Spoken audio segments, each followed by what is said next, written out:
नमस्कार सभी पेंशन भोगियों का स्वागत करते हैं एक बार फिर से हमारे इस YouTube चैनल पर। दोस्तों इस वक्त की हम सभी के लिए बड़ी खबर आ रही है। जी हां दोस्तों, EPS 95 न्यूनतम पेंशन मिलना तय। 10 वर्षों के प्रयास के बाद आखिरकार न्यूनतम पेंशन 7,500 व निःशुल्क चिकित्सा सुविधा देने की मांग को लेकर बड़ा अपडेट आ चुका है। जी हाँ दोस्तों, 10 साल की न्यूनतम मेहनत के बाद कितनी आप सभी की न्यूनतम पेंशन बढ़ेगी, EPS 95 पेंशन किस तरीके से बढ़ना तय हो चुकी है, इसके बारे में दोस्तों आज इस वीडियो के अंदर संपूर्ण रूप से जानकारी आप सभी को दी जाएगी। साथ ही अगली बड़ी खबर भी EPS पेंशन को लेकर आ रही है। मिनिमम पेंशन योजना पर काम शुरू हो चुका है। मनसुख मांडविया का बड़ा बयान निकलकर सामने आ चुका है और इस बयान से क्या आप सभी के लिए बदलने वाला है, किस तरीके से बदलाव होने वाले हैं और क्या क्या लाभ जो है आप सभी को देखने को मिलेंगे, इसके बारे में भी दोस्तों आज इस वीडियो के अंदर संपूर्ण रूप से जानकारी आप सभी को दी जाएगी। साथ ही बात करने वाले हैं कर्मचारी भविष्य निधि संगठन सदस्यों के लिए बड़ी महत्वपूर्ण सूचना है। अच्छी खबर है आप सभी के लिए, EPFO का बड़ा ऐलान निकलकर सामने आ चुका है।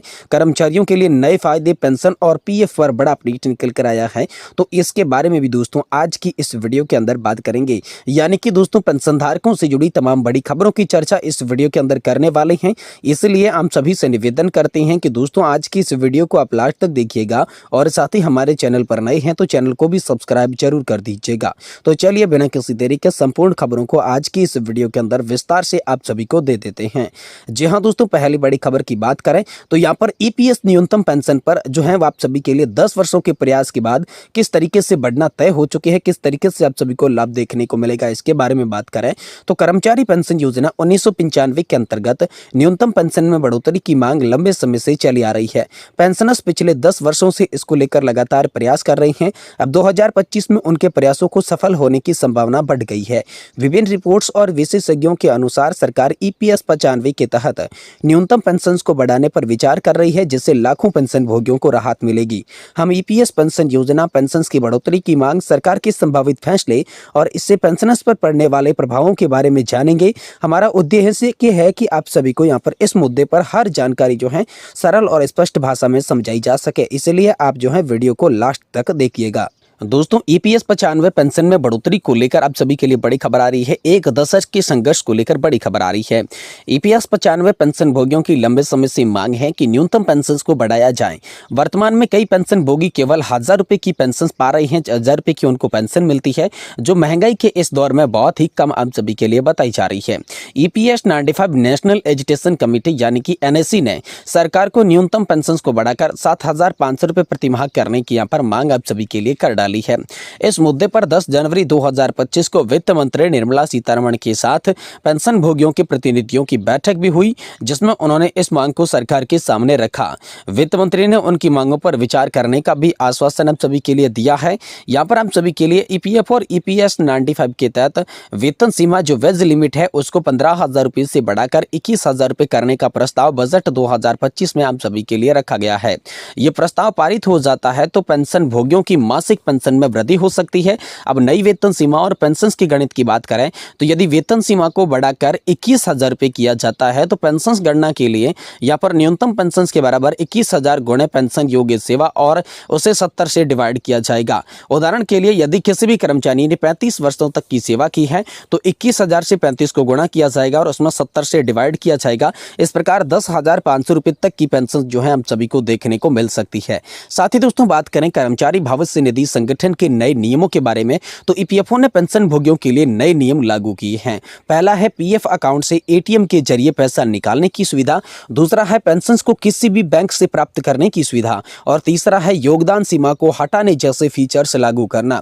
ये बदलाव रिटायरमेंट प्लानिंग को और आसान बनाएंगे और पेंशन भोगियों को अधिक जो सुविधाएं हैं वो प्रदान की जाएगी। अब दोस्तों EPFO ने यहाँ पर जो है सेंट्रल बोर्ड ऑफ ट्रस्टीज की जो बैठक है वो संपन्न हो चुकी है। वित्तीय वर्ष 2024-25 के लिए ब्याज दरें पिछले वर्ष के तर्ज पर ही रखी गई है। हालांकि इस बैठक में ब्याज दर पर चर्चा तो हुई लेकिन ब्याज दर स्थिर रहा, लेकिन पेंशन बढ़ोतरी का जो मुद्दा है उसकी चर्चा होने के बाद भी यहाँ पर जो है हम सभी के लिए पेंशन बढ़ोतरी को लेकर कोई भी बड़ी खबर नहीं निकल कर आई।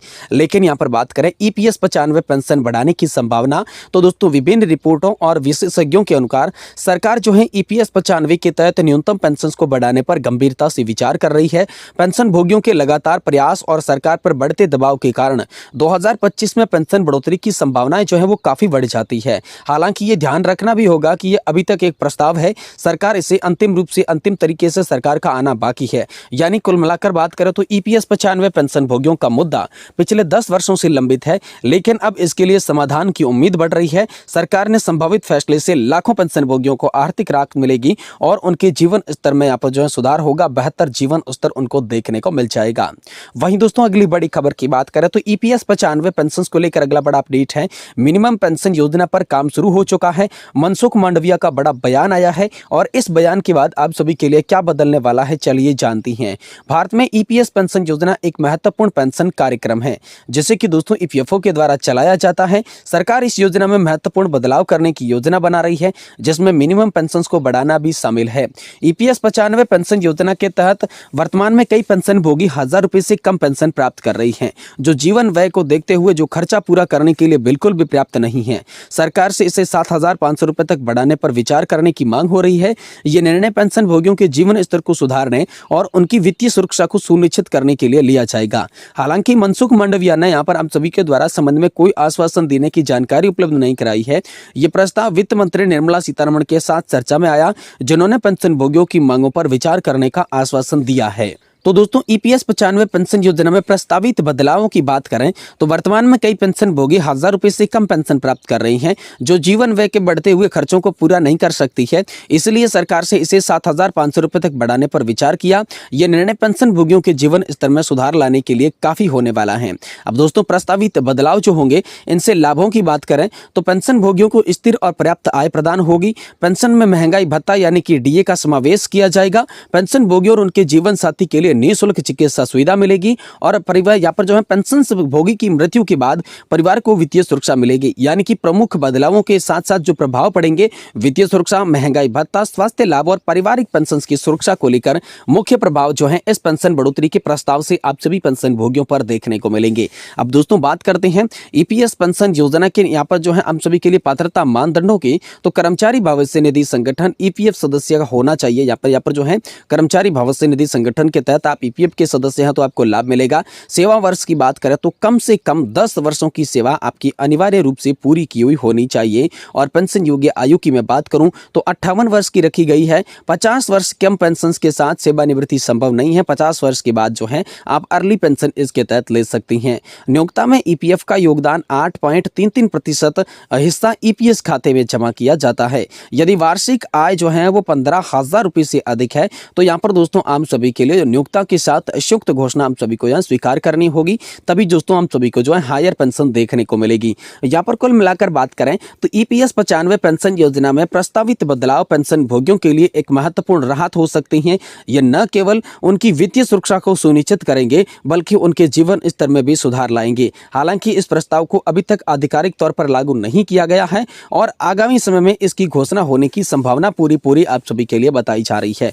तो दोस्तों आम सभी के लिए जो है न्यूनतम पेंशन 7500 रुपए हो सकती है। जल्द इसकी घोषणा जो है श्री मनसुख मांडविया या फिर श्रम मंत्री और भारत सरकार के द्वारा की जा सकती है, क्योंकि लगातार पेंशन धारकों के द्वारा ये दबाव बनाया गया कि पेंशन धारकों को मिल रही 1000 रुपए की पेंशन बहुत ही कम है, अपर्याप्त पेंशन है, इसे कम से कम बढ़ाकर 7500 रुपए किया जाना चाहिए। और इसी को लेकर लगातार नेशनल एजुटेशन कमेटी जो है वो संघर्षरत है। पिछले 10 वर्षों के प्रयास के बाद अब जाकर पेंशन भोगियों को ये उम्मीद जगी है कि इस साल दोस्तों आम सभी के लिए 7500 रुपए की पेंशन जो है वो लागू हो सकती है, उसे मंजूरी मिल सकती है। ये बड़ा अपडेट हाल फिलहाल में आप सभी के लिए निकल कर सामने आ चुका है।